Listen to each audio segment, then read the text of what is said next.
Assalamualaikum warahmatullahi wabarakatuh. Selamat pagi menjelang siang semuanya. Perkenalkan, kami dari kelompok 1.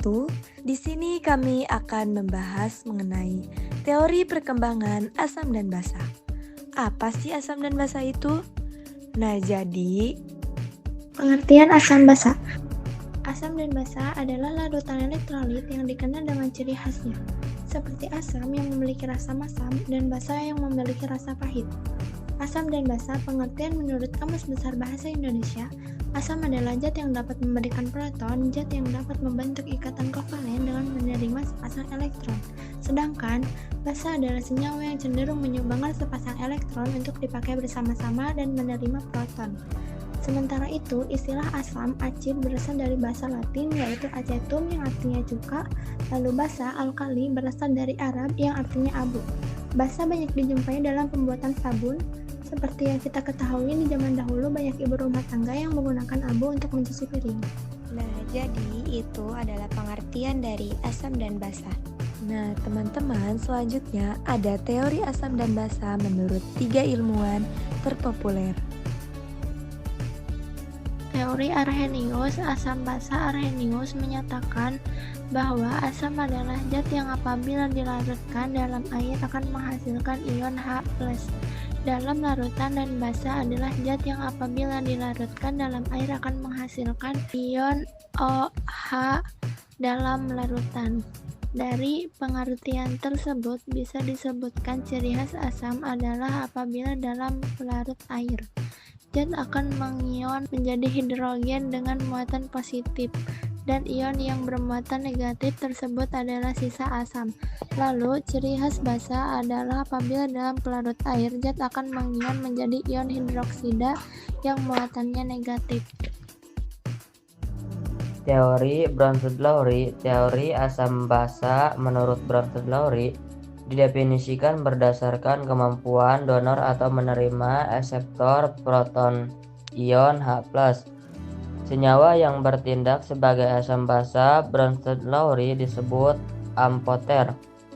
Sementara itu, konsep asam basa Bronsted-Lowry bisa dijelaskan bahwa asam adalah zat yang mempunyai kecenderungan untuk menyumbang ion H+ pada zat lain, dan basa adalah zat yang punya kecenderungan untuk menerima ion H+ dari zat lain. Bronsted-Lowry juga mencetuskan teori asam basa konjugasi. Asam konjugasi adalah basa yang memperoleh ion hidrogen, sedangkan basa konjugasi adalah yang tersisa setelah asam memberikan proton dalam sebuah reaksi kimia. Kedua hal tersebut disebut pasangan asam basa konjugasi. Asam basa Lewis menjelaskan terkait struktur dan ikatannya. Asam menurut Lewis adalah zat yang punya kecenderungan menerima pasangan elektron basa, sedangkan basa adalah zat yang memberikan pasangan elektron. Fungsi asam basa. Dalam kehidupan sehari-hari, asam basa dan garam memiliki fungsi yang sangat penting. Asam bisa dijumpai dalam larutan cuka dan vitamin C pada buah. Kemudian, sama halnya dengan asam yang sering dijadikan perasa makanan atau minuman. Garam juga banyak dipakai untuk menambah rasa masakan seperti garam dapur (NaCl). Sementara itu, basa dipakai untuk membuat sabun dan deterjen.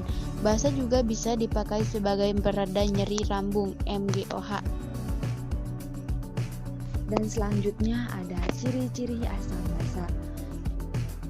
Ciri asam ada 5. Yang pertama, cenderung memiliki rasa asam, pH kurang dari 7. Yang kedua, cenderung memiliki rasa asam, bisa mengubah kertas lakmus biru menjadi merah.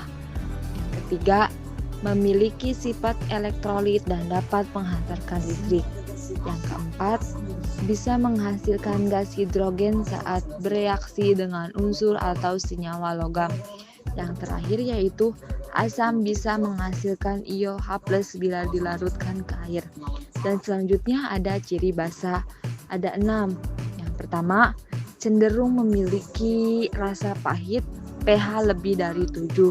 Yang kedua, memiliki sifat kaustik yang bisa merusak kulit. Yang ketiga, mengubah kertas lakmus merah menjadi biru. Yang keempat, memiliki sifat elektrolit dan dapat menghantarkan listrik. Yang kelima, memiliki tekstur licin dan bersabun. Dan yang terakhir yaitu menghasilkan ion OH bila dilarutkan dalam air. Klasifikasi asam basa. Asam basa diklasifikasikan menjadi dua, yaitu asam basa kuat dan asam basa lemah. Asam basa kuat. Asam kuat adalah asam yang ketika dilarutkan di dalam air bisa melepaskan ion H+ dengan mudah. Larutan tersebut bisa mengalami disosiasi total dalam larutan. Sementara basa kuat adalah senyawa basa yang bila dilarutkan dalam air akan melepaskan ion OH- dengan mudah. Sementara itu, asam kuat plus basa kuat sama dengan netral. Artinya, apabila reaksi asam kuat dicampurkan dengan basa kuat akan menghasilkan larutan dengan pH 7 atau netral. Sementara itu, asam basa lemah. Asam lemah adalah senyawa yang dilarutkan dalam air akan sulit melepaskan ion H+ dan mengalami disosiasi pada larutan. Sedangkan basa lemah adalah senyawa yang apabila dilarutkan di dalam air akan sulit melepaskan ion OH- dan mengalami disosiasi dalam larutan. Indikator asam dan basa. Indikator asam dan basa adalah zat yang dapat berubah warna pada pH tertentu. Contohnya, indikator alami adalah lakmus, merah dalam larutan asam, biru dalam larutan basa. Kubis ungu, merah dalam larutan asam, hijau dalam larutan netral, dan biru dalam larutan basa. Contoh larutan asam dan basa. Contoh larutan asam. CO2G plus H2O1 menjadi H2CO3AQ. SO3G plus H2O1 menjadi SO3G plus H2O1. P2O3S plus H2O1 menjadi H2SO4AQ. Ci2OG plus H2O1.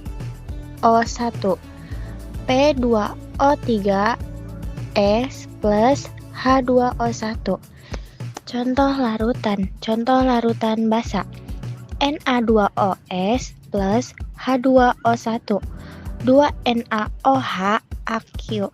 CaS plus H2O1 menjadi CaOH2AQ. Fe2O3S plus 3H2O1 menjadi 2FeOH3AQ. Contoh dalam kehidupan sehari-hari. Contoh asam, jeruk nipis, cuka, dan asam lambung. Contoh basa, sabun, soda, kue, dan anomia. Kesimpulannya, menurut teori Arrhenius, asam basa Arrhenius menyatakan bahwa asam adalah zat yang apabila dilarutkan dalam air akan menghasilkan ion H+ dalam larutan, dan basa adalah zat yang apabila dilarutkan dalam air akan menghasilkan ion OH negatif dalam larutan. Teori asam basa menurut Bronsted-Lowry didefinisikan berdasarkan kemampuan donor atau menerima akseptor proton ion H+. Senyawa yang bertindak sebagai asam basa Bronsted-Lowry disebut amphoter. Asam basa menurut Lewis adalah zat yang punya kecenderungan menerima pasangan elektron basa, sedangkan basa adalah zat yang memberikan pasangan elektron. Dan dapat disimpulkan juga bahwa asam dan basa memiliki pengertian yang berbeda karena asam adalah zat yang melepaskan ion hidrogen, sedangkan basa adalah zat yang menerima ion hidrogen, melepaskan ion hidroksida. Nah, jadi itu adalah pembahasan mengenai teori perkembangan asam dan basa. Sekian dari kelompok kami. Terima kasih. Wassalamualaikum warahmatullahi wabarakatuh.